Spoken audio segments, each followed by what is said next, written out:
tähistame koos Eesti Ringhäälingu 100. juubeliaastat. See on meie lugu, need on meie inimesed, see on meie raadio- ja teleajalugu. Me oleme uhked, et meil on olnud need võimsad persoonid, kes on pakkunud meile vaimustavaid hetki meediaajaloos. Tähistame koos ja oleme õnnelikud.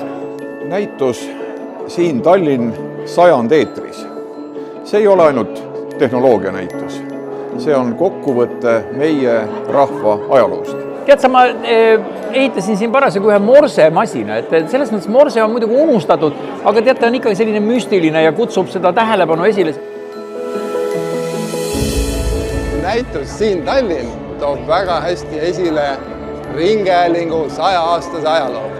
Tuleb tunnistada, et esimeste raadioentusiastide hulgas olid eraettevõtjad.